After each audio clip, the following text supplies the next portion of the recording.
Well, this morning we are fortunate enough to be joined by someone who was named the top high school athlete of all time by ESPN.com. This is Mr. Jim Ryan. You are not only a track and field legend, but you also are a former U.S. congressman. And this summer you received the United States Medal of Freedom from President Trump. And we really, really appreciate you joining us this morning, Mr. Ryan. Thank you. Happy to be on with you.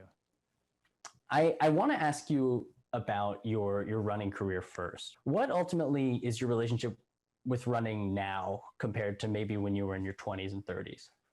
Well, first of all, it wasn't my first choice. I mean, I wanted to play baseball, and when you're cut from the church baseball team, there's not a bright future. When you're cut from the junior high basketball team, the same thing. I even tried out for junior high track and field and couldn't make the team.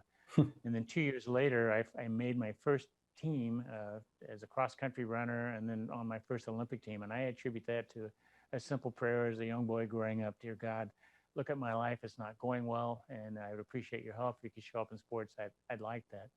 So it's been a journey that I would never have imagined. I mean, at the end of 2 years of running, I'm the first high school boy to run under 4 minutes.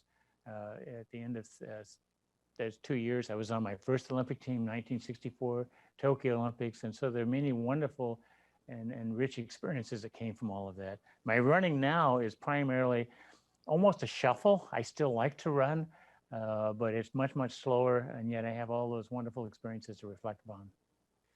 Well, it's clear that running probably played a major role in your confidence when it came to running for office, right? So, I mean, what ultimately serving as a legislator and serving as a representative of the United States at the Olympics, I mean, what is ultimately what's the common ground there between being a politician and being a professional athlete? Is there a lot?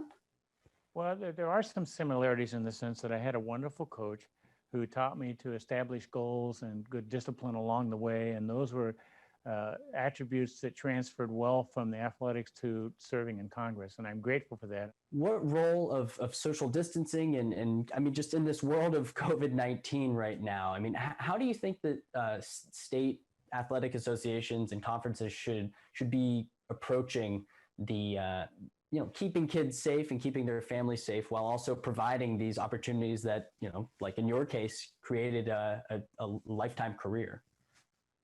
Well, let me just say this: the challenges that come as a result of the pandemic have been interesting and challenging, because you've got masks that are worn, you've got social distancing, and for those that want to participate in sports, there are all the challenges of how you do that. And I think what we're slowly seeing is a graduation or gradual changing from doing nothing or allowing the athletes to participate in sports, with the recognition that they have to be careful and safe. And I think as those particular guidelines are followed, we're seeing an expansion of that in high school sports. Mr. Ryan, thank you so much for joining us. You're welcome. Thank you.